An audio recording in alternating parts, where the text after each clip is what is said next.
commencer le message, je voudrais quand même faire une annonce. Aujourd'hui, ça fait 40 ans que Philippe et Marie-France sont mariés.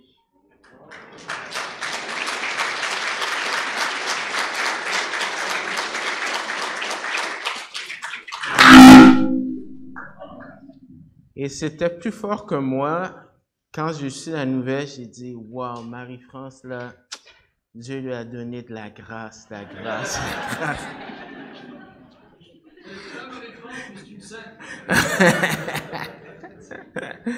Mais comme vous le savez, peut-être vous ne le savez pas, j'étais parti au Nouveau-Brunswick, en Nouvelle-Écosse cet été, parce que ma belle famille est là-bas. Et à chaque fois que je vais au Nouveau-Brunswick, je me rappelle toujours de cet événement que mon beau-père m'a raconté. Peut-être que je vous ai déjà raconté cela, mais il s'est passé quelque chose dans le coin où est-ce que Lisa habite, et puis ça a fait les manchettes.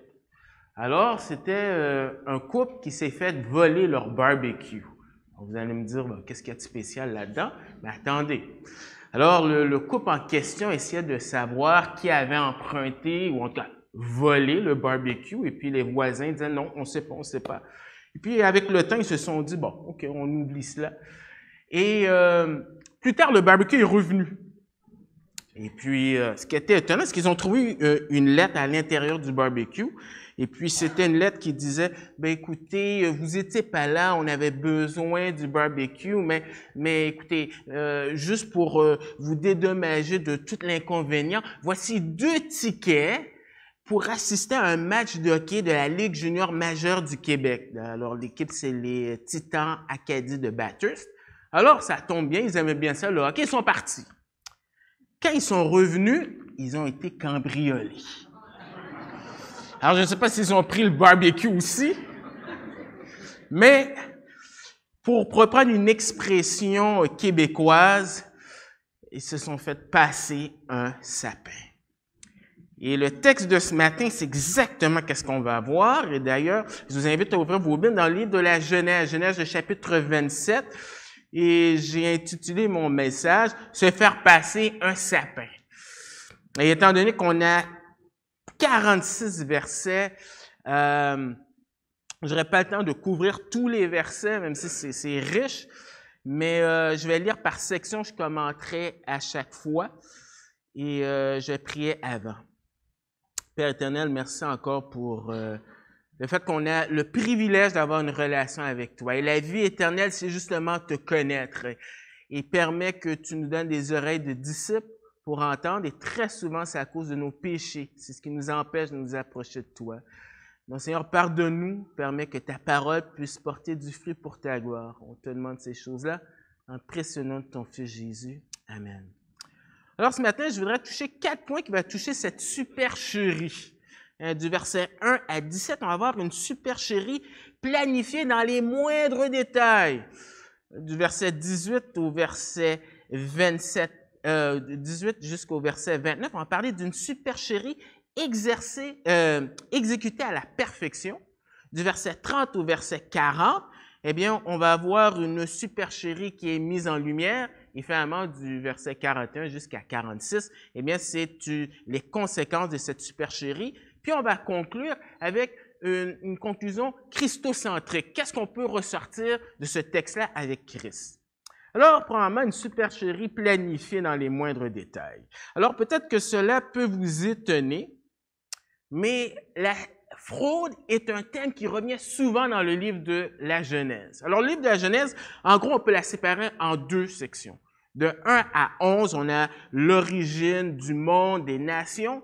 Et de 12 jusqu'à 50, c'est l'origine du peuple juif, en tout cas l'embryon. Et puis, c'est les patriarches. Et quand tu apprends, quand tu étudies la vie des patriarches, eh bien, tu vois que c'est de la fraude continuellement. Par exemple, Isaac va tromper Abimelech en prétendant que Rebecca, c'est sa sœur. Ensuite, dans le texte qu'on vient de voir, Jacob va tromper son père Isaac. Plus tard, Jacob va se faire tromper par son oncle Laban. Laban va se faire tromper des fois par Jacob et Rachel, sa fille. Par la suite, les fils de Jacob vont truquer les gens de Sichem parce qu'ils ont violé leur sœur Dina. Et ensuite, les 10 enfants de Jacob vont tromper Jacob en prétendant que Joseph est mort. Et ici, en particulier, la supercherie, ça touche la bénédiction patriarcale. Alors, je lis dans la version Louis II. Isaac devenait vieux et ses yeux s'étaient affaiblis au point qu'il ne voyait plus. Alors, il appela Ésaü, son fils aîné, et lui dit, « Mon fils. » Et il lui répondit, « Me voici. » Isaac dit, « Voici donc, je suis vieux, je ne connais pas le jour de ma mort. Maintenant donc, je te prie, prends tes armes, ton carquois et ton arc, va dans les champs et chasse-moi du gibier. Fais-moi un mets comme j'aime et apporte-le-moi à manger afin que mon âme te bénisse avant que je meure. » Alors, le terme de bénédiction, c'est très important dans cette section-là. Alors, si on pense que la péricope commence du chapitre 26, verset 34, jusqu'à 28, verset 9, eh bien, le mot bénédiction vient une vingtaine de fois, peut-être entre 23, 25, 28 fois. Et le mot en soi, dans la Genèse, c'est 70 fois. Donc, on voit vraiment qu'il y a un accent qui est mis sur la bénédiction. Mais la bénédiction, elle se manifeste de deux façons. D'abord, tu avais une bénédiction que tu donnais à l'aîné. C'est un droit d'aînesse. Hein, ça touche vraiment l'héritage. C'est une double portion. Et c'est un privilège, mais aussi avec des responsabilités. Mais il y avait une autre section qui touchait plutôt tes descendants. Et cette pratique-là, eh bien, elle était utilisée, par exemple, dans le Proche-Orient ancien.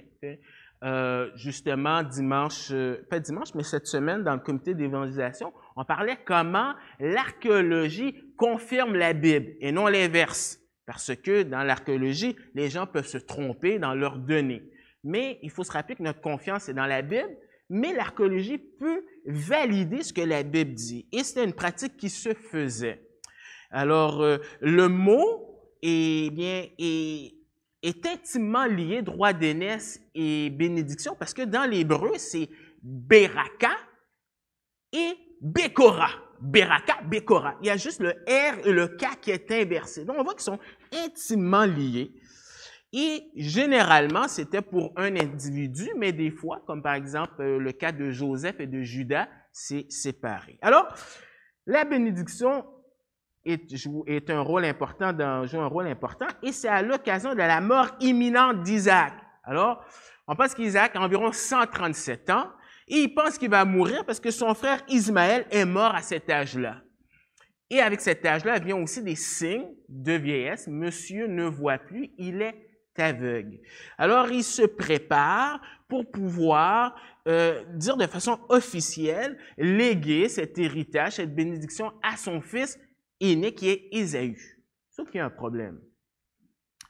Il y a 3 choses qui font en sorte que Isaac ne devrait pas le faire. Premièrement, du Genèse 25, 22 à 23, tu as une révélation de Dieu qui dit clairement que c'est Jacob qui doit hériter de cette promesse-là, de cette bénédiction. Donc, juste la révélation de Dieu devrait suffire. Mais il n'y a pas juste ça. Il y a un contrat qui s'est fait entre Jacob et Ésaü, donc dans Genèse 25, versets 29 à 33, je lis pour vous. Comme Jacob faisait cuire un potage, Ésaü revint des champs accablé de fatigue. Et Ésaü dit à Jacob, « Laisse-moi, je te prie, manger de ce roux-là, car je suis fatigué. » Mais c'est pour cela qu'on a donné à Ésaü le nom d'Édom. Jacob dit, « Vends-moi aujourd'hui ton droit d'aînesse. » Ésaü répondit, « Voici, je m'en vais mourir. À quoi me sert ce droit d'aînesse? » Et Jacob dit, « Jure-le-moi d'abord. » Il le lui jura et il vendit son droit d'aînesse à Jacob. Alors Jacob donna à Ésaü du pain et du potage, de lentilles. Il mangea et but, puis se leva et s'en alla. C'est ainsi qu'Ésaü méprisa le droit d'aînesse. Peut-être que vous ne le réalisez pas là, mais c'est incroyable qu'est-ce qui vient de se passer. C'est l'équivalent, c'est un peu qu'est-ce qui s'est passé dans l'histoire des États-Unis. Le 4 mai 1626. Qu'est-ce qui s'est passé dans l'histoire des États-Unis le 4 mai 1626? C'est que les Européens ont fait un échange avec les Indiens, un marché, pour avoir le territoire de Manhattan. Je ne sais pas si vous êtes déjà allé à New York, mais si vous allez voir Manhattan, c'est assez impressionnant. Et ça a été vendu pour la somme de 24 $ américains. Ils se sont fait passer un sapin. Et c'est ce qui se passe ici. Mais aussi, à cause aussi du style de vie qu'il avait, Ésaü, dans le chapitre 26, 34 et 35, il se marie. Premièrement, il pratique la polygamie.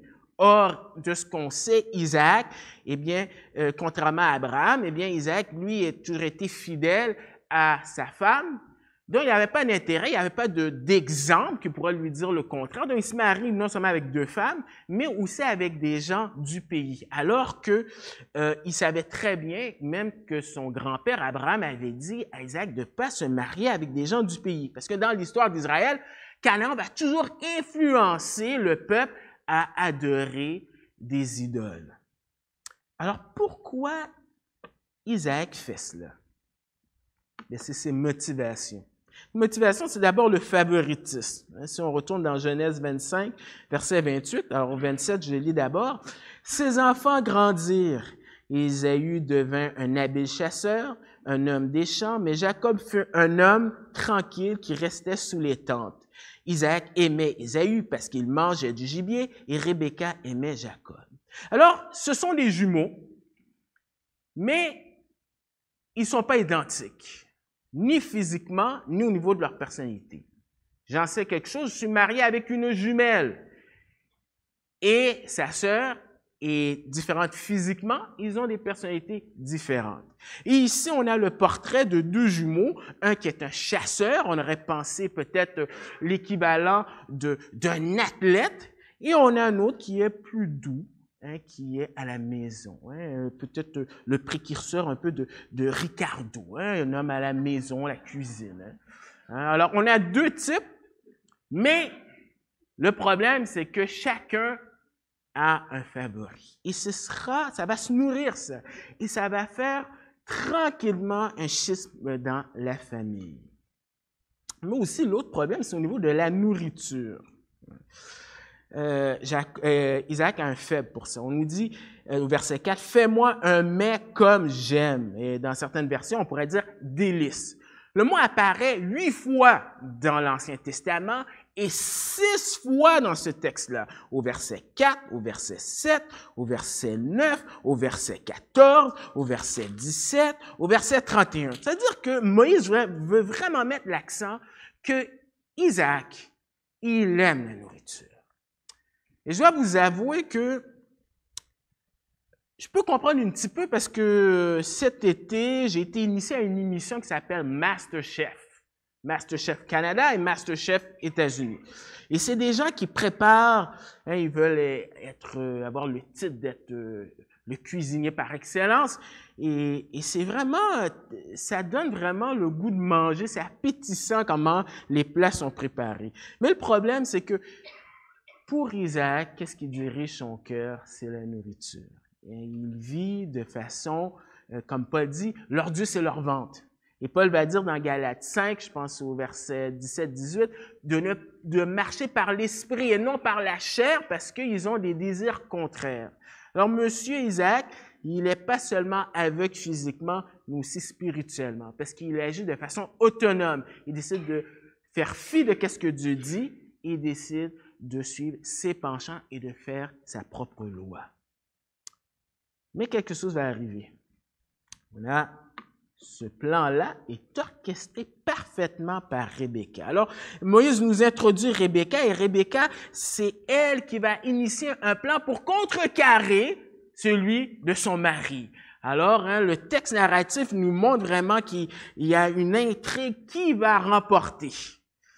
Et au verset 5, on nous dit, Rebecca écouta ce qu'Isaac disait à Isaïe son fils, et Isaïe s'en alla dans les champs pour chasser du gibier pour le rapporter. Alors, le mot et le verbe écouta, eh bien, c'est un participe. Ça sous-entend que ça a pris du temps constamment. Alors, est-ce que c'était par habitude? Ou en tout cas, quand elle s'est promenée à côté de la tente, elle est restée puis elle a entendu.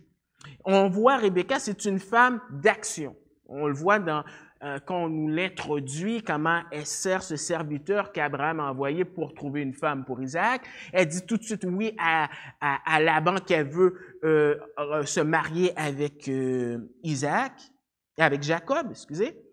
Non, avec Isaac. Et alors, on la voit en action, verset 6. Puis Rebecca dit à Jacob, son fils, « Voici, j'ai entendu ton père qui parlait ainsi à Isaïe, ton frère. Apporte-moi du gibier et fais-moi un mets que je mangerai et je te bénirai devant l'Éternel avant ma mort. » Entre le verset 4 et le verset 7, il y a une différence. Elle rajoute l'Éternel. Peut-être pour mettre l'emphase, pour dire à quel point cette bénédiction elle est importante et peut-être pour susciter son fils, Jacob, à suivre son plan. Et c'est quoi son plan? Eh bien, c'est utiliser les sens de M. Isaac en utilisant le goûter. Verset 8. Maintenant, mon fils, écoute ma voix à l'égard de ce que je te commande. Va me prendre au troupeau 2 bons chevreaux. J'en ferai pour ton père un mets comme il aime, et tu le porteras à manger à ton père afin qu'il te bénisse avant sa mort. Alors, on voit que c'est une femme qui a vraiment des talents culinaires extraordinaires, parce qu'elle est capable de prendre des chevreaux et faire passer ça comme si c'était du barbecue. Alors, des épices et tout ça, donc elle a vraiment du talent, et probablement c'est là que son fils Ésaü a appris comment faire cela. Alors, on voit au verset 14, on nous dit, Jacob alla les prendre et les apporta à sa mère qui en fit un mets comme son père aimait. Elle connaît son mari, elle connaît ses faiblesses et elle exploite ces faiblesses-là. Et ça me fait penser à ce que Dieu a dit suite au péché d'Adam et Ève, que le couple va vouloir prendre le dessus les uns sur les autres, la guerre des sexes.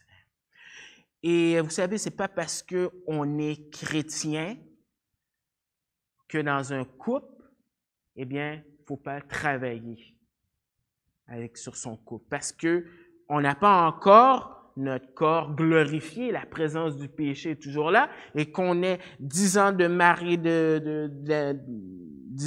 mariage ou 40 ans ou 50 ans, eh bien, il faut toujours la grâce de Dieu parce que si on fait pas attention, on va pouvoir essayer d'exploiter les faiblesses de l'un et de l'autre. Ensuite, au verset 17, on nous dit, « Elle le plaça dans la main de Jacob, son fils, le mets et le pain qu'elle avait préparé. » Vous savez, on peut passer ça vite, mais depuis un an et demi, à la maison, Lisa prépare du pain. Ça prend du temps à faire du pain. Hein? Il ne faut pas penser qu'elle était allée à l'épicerie. Ça prend des heures. Ça veut dire que son plan, que ce soit spontané ou qu'elle ait déjà planifié ce plan-là, ça prend du temps. Mais elle utilise un autre sens. Elle utilise le toucher. Alors, verset 11, on nous dit, « Jacob répondit à sa mère, « Voici Ésaü, mon frère, est velu et je n'ai point de poil. Peut-être mon père me touchera-t-il et je passerai à ses yeux pour un menteur et je ferai venir sur moi la malédiction et non la bénédiction. » Alors Jacob remarque qu'il y a une lacune dans le plan de sa mère. Ils sont peut-être des jumeaux, mais physiquement, il y a un qui ressemble à un tapis ambulant et lui, l'autre, il a pas de poils. Et remarquez, il a peur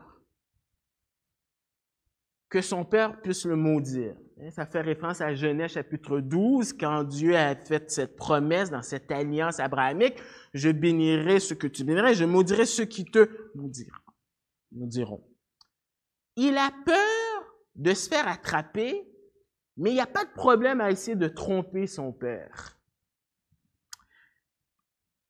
Et la réponse de maman, verset 13, sa mère lui dit, « Que cette malédiction, mon fils, retombe sur moi. Écoute seulement ma voix et va me les prendre. » Finalement, la fin justifie les moyens. Parce que c'est vrai que Rebecca avait reçu cette révélation de Dieu, mais elle décide de dire, « Écoute, je vais intervenir. » Et la Bible dit que non, la fin ne justifie pas les moyens. Parce que Jésus, lorsqu'il a été tenté par le diable, eh bien, c'est justement cette tentation de pouvoir faire fi de ce que Dieu dit et de pouvoir se justifier. Alors, pour consoler et pour calmer Jacob, alors qu'est-ce qu'elle propose? Au verset 16, on nous dit, « Elle couvrit ses mains de la peau des chevreaux qu'elle a probablement tués, et puis l'utilise pour ses mains, et son cou qui était sans poil. » C'est incroyable, mais je me dis, si on devait faire un film de ce récit-là, Isaac serait probablement quelqu'un qui est corpulent, et Ésaü, eh bien, c'est un homme extrêmement poilu parce qu'il faut prendre quand même de la peau d'un animal. Alors, je l'appelle vraiment le tapis ambulant, vraiment.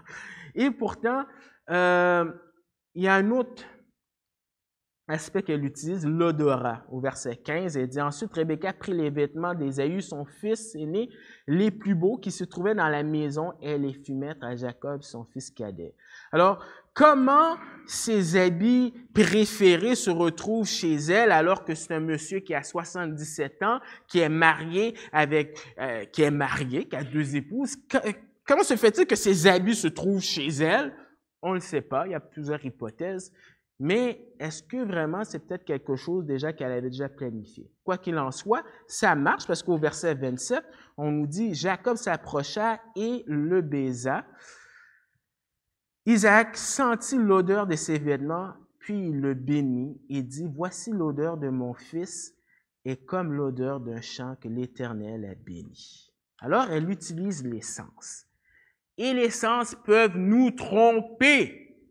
Et si on ferait une application avec nous de nos jours, c'est que souvent le christianisme, eh bien, est conditionné par qu'est-ce qu'on ressent. Mais il y a un danger, parce que des fois, on peut se sentir comme ça et comme ça. Et l'emphase est mise sur la foi, notre confiance sur la parole de Dieu, et non sur comment on se sent. Alors, c'est la supercherie qui est planifiée dans les moindres détails, mais là, on va avoir une supercherie exécutée à la perfection par M. Isaac et M.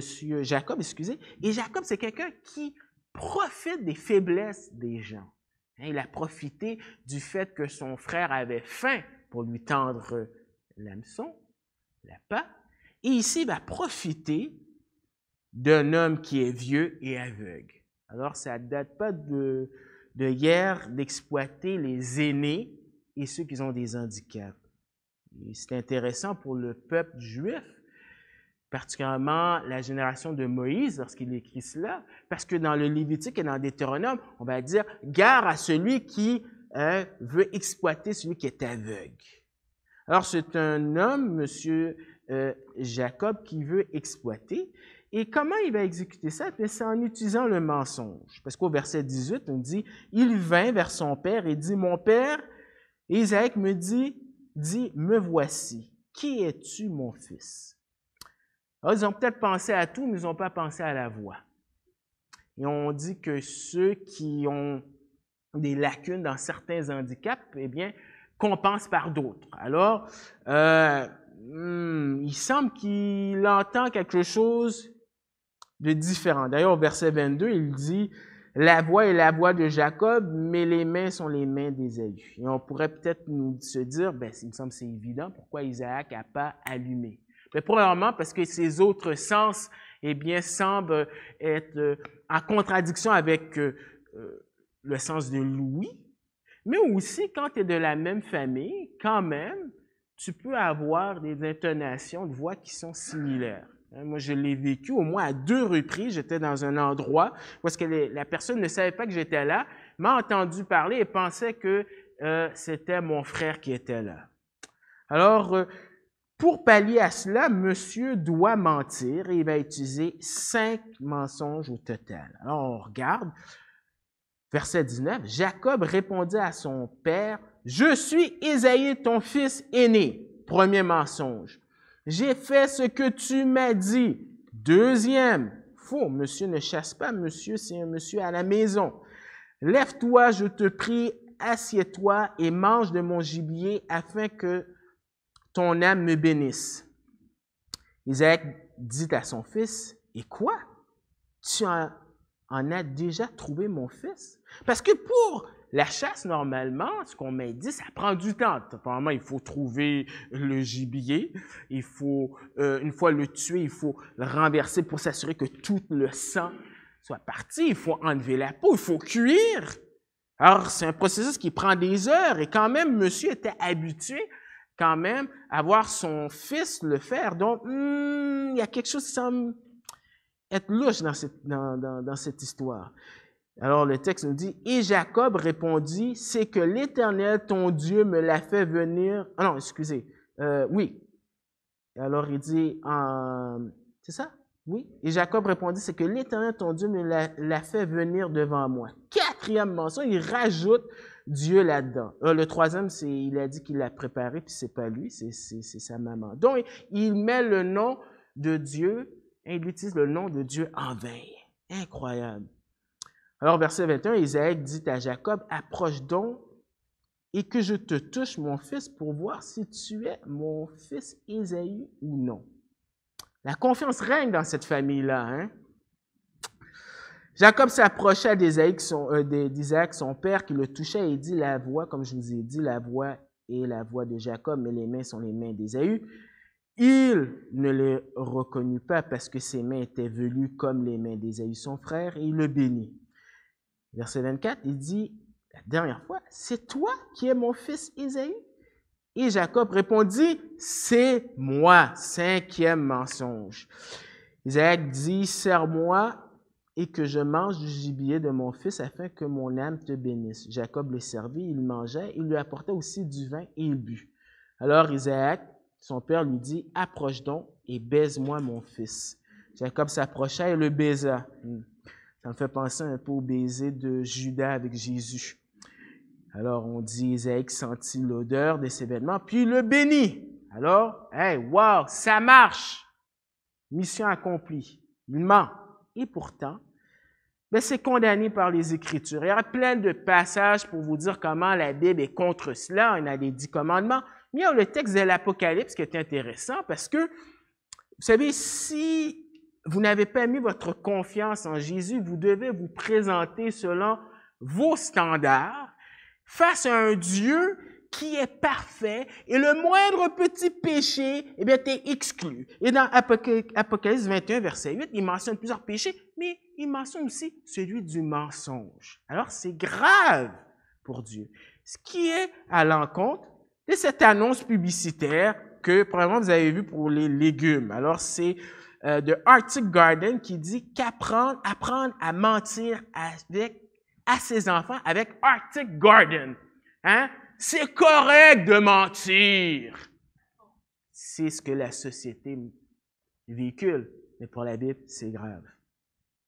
Alors, il exécute parfaitement son plan puisqu'il a cette bénédiction. Alors, la bénédiction, je l'ai pour vous. « Voici l'odeur de mon fils est comme l'odeur d'un champ que l'Éternel a béni.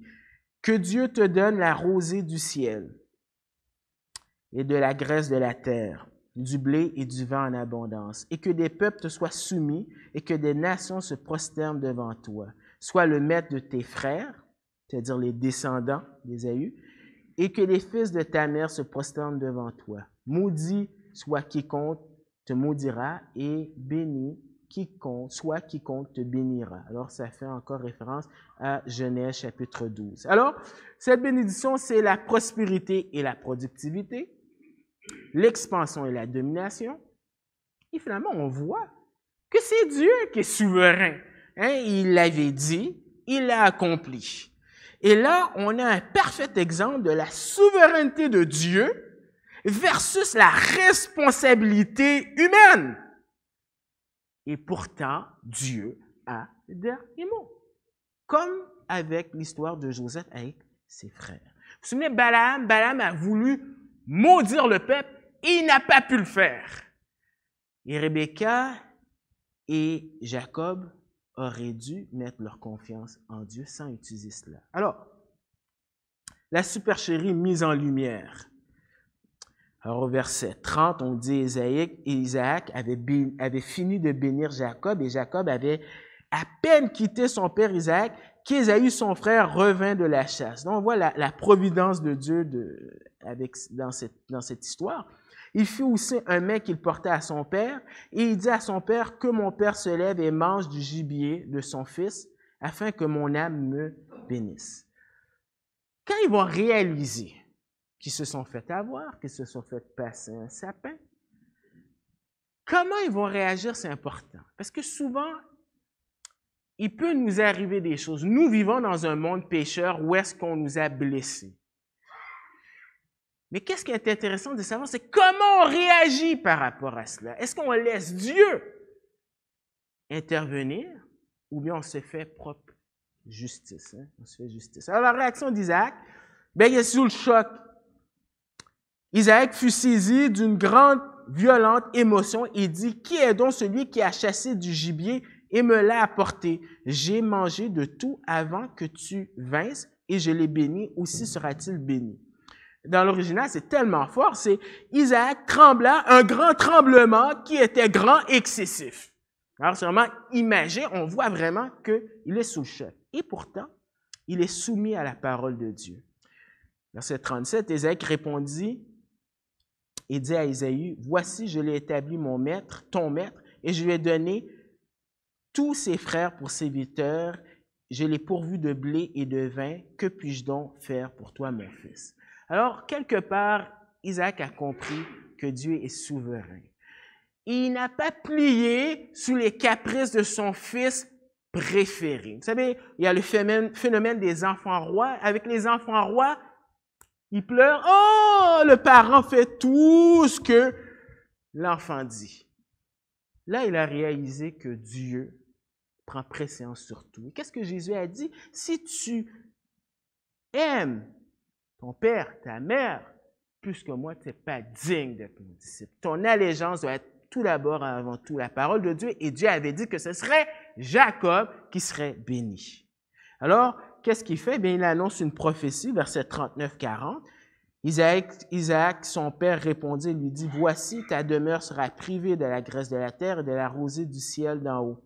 Tu vivras de ton épée et tu seras asservi à ton frère, mais errant librement, ça et là, tu briseras son joug de dessus de ton cou. » Alors, il explique l'histoire qui confirme cette nation-là, qui n'aura pas la même prospérité, qui sera toujours en conflit, qui sera sous la domination du peuple d'Israël, et par moments, il va se délivrer par moments. Donc, il donne vraiment un aperçu des descendants d'Ésaü. Maintenant, à l'inverse, la réaction d'Ésaü, il est furieux, verset 36. Ésaü dit, « Est-ce parce qu'on l'a appelé du nom de Jacob qu'il m'a supplanté 2 fois? » Il y a un jeu de mots dans l'original avec Jacob et le verbe. « Il a enlevé mon droit d'aînesse et voici maintenant qu'il vient d'enlever ma bénédiction. » Et il dit, « N'as-tu point réservé de bénédiction pour moi? » Et on voit la tristesse au verset 34 et 39. Lorsqu'Ésaü entendit les paroles de son père, il poussa des forts cris pleins d'amertume et il dit à son père, « Bénis-moi aussi, mon père. » Et dans l'original, c'est « Il cria un grand cri abondamment amer. » C'est grave, il crie. Et pourtant, vous savez, on pourrait dire qu'il est la victime de tout cela. Mais on a oublié que monsieur a oublié que c'est lui qui a vendu aussi. Hein? Il méprisait son droit d'aînesse. Et l'Épître aux Hébreux, au chapitre 12, nous montre vraiment qu'il n'y avait aucune véritable repentance dans son cœur. Alors, on pourrait dire, youpi, il n'y a pas de conséquences. Hein, on peut sortir là et dire, la fin justifie les moyens. Il y a des conséquences à cette supercherie. Le noyau familial éclate. Tentative de meurtre, 41-42. Ésaü conçut de la haine contre Jacob à cause de la bénédiction de son père, dont son père l'avait béni, et Ésaü disait en son cœur, « Les jours du deuil de mon père vont approcher et je tuerai Jacob, mon frère. » On rapportait à Rebecca les paroles d'Ésaü, son fils aîné. Elle fit alors appeler Jacob, son fils cadet, et lui dit, « Voici, Ésaü, ton frère, veut tirer vengeance de toi en te tuant. » C'est grave. Un départ prématuré. Maintenant, mon fils, écoute ma voix, lève-toi, fuis chez Laban, mon frère, à Charan, et reste auprès de lui quelque temps, jusqu'à ce que la fureur de ton frère s'apaise, jusqu'à ce que la colère de ton frère se détourne de toi, et qu'il oublie ce que tu lui as fait. Alors je te ferai revenir. Pourquoi serais-je privé de vous deux en un même jour? Mais ce court séjour a duré 20 ans, et de ce qu'on comprend, elle est peut-être morte. Elle n'a jamais revu son petit chouchou ni ses petits-enfants. Et c'est une famille qui est marquée par la souffrance parce que quand Jacob, à la fin de ses jours, rencontre le Pharaon, il décrit sa vie comme un homme qui a souffert. Alors, on ne se moque pas de Dieu. Vous savez, c'est pas juste ça. Hein? Il y a des conséquences pour, même de nos jours, des exemples de supercherie avec leurs conséquences. Il y a Fabrice Morvan et Robert Pilatus. Alors, c'est qui ces gens-là? Eh bien, ils ont eu un succès à la fin des années 80, un grand succès. Ils ont eu le Grammy de la révélation de l'année et on a su que finalement, ces gens-là, c'était pas eux qui chantaient. Ce groupe-là, c'est Milli Vanilli, pour ceux qui se souviennent. Et quand on a su ça, eh bien, ils ont été la risée et l'un d'entre eux, eh bien, s'est suicidé. Deuxième exemple, alors peut-être que je prononce mal son nom, Rosie Ruiz. Alors elle, c'est quelqu'un qui a fait le marathon de New York. Après 30 minutes, elle est exténuée. Elle décide de quitter le marathon, mais lui vient l'idée de prendre le métro, de se faufiler, de mettre de l'eau sur sa tête et de courir, et elle termine au 11e rang. Et à cause de cela, parce qu'elle a terminé au 11e rang, eh bien, elle peut participer au marathon de Boston. Donc, elle se dit, si j'ai réussi une fois, pourquoi je ne serais pas une deuxième fois? Donc, elle décide de louer, elle loue une chambre, l'hôtel juste à côté, près de la ligne d'arrivée. Donc, elle exécute son plan, sauf qu'elle a fait une erreur. En sortant, elle est la première du peloton. Donc, elle marche et elle gagne. Et elle fait un record que personne n'avait vu pour une femme. Et là, lorsque les journalistes commencent à l'interviewer, puis c'est intéressant, vous allez sur YouTube, vous voyez là, c'est spécial. C'est louche. Alors, ils ont su, alors la risée, et qu'est-ce qu'elle fait? Elle change de nom et elle déménage en Floride. Et troisième exemple, alors c'est François Buyano, peut-être vous le connaissez, il faisait des reportages à TVA. Alors, il a annoncé plein de choses que finalement, ce n'était pas vrai. Alors, tôt ou tard, hein, on ne se moque pas de Dieu. Ce qu'un homme sème, il va le récolter. Alors, très vite, conclusion. Alors, c'est sûr qu'on pourrait parler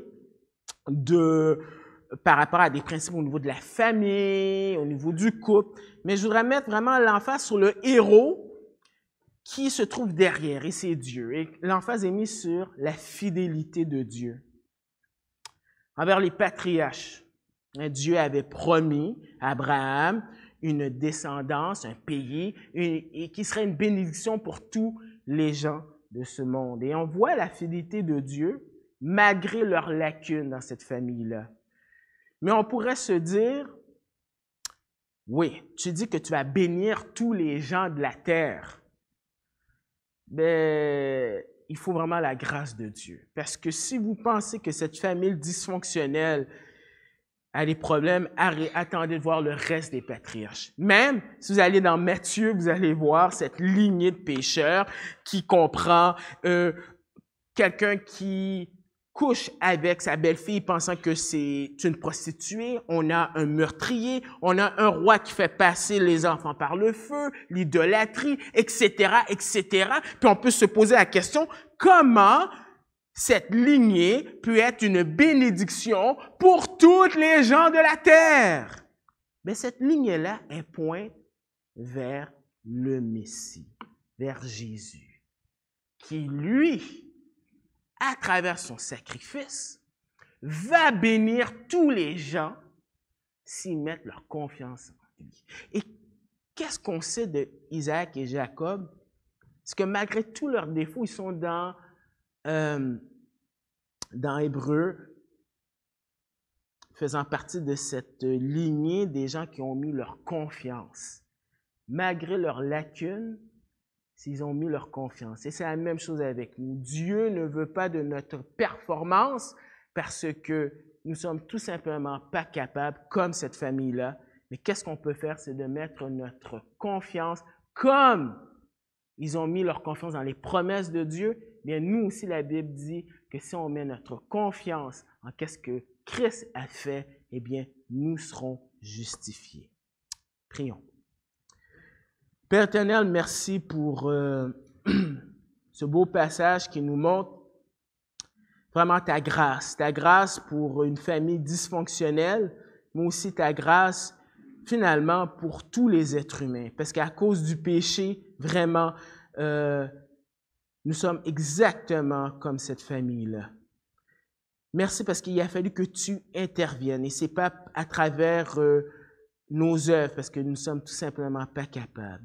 Mais merci encore pour avoir envoyé ton Fils Jésus pour que cette famille déchirée puisse être unie parce que tu nous appelles maintenant tes enfants et nous sommes des frères et sœurs, des liens par le sang de Jésus. Donc, merci encore pour ta parole, permet que tu puisses te glorifier dans nos vies et qu'on puisse vraiment apprendre à te connaître encore plus. On te demande ces choses-là dans le précieux nom de ton Fils Jésus. Amen.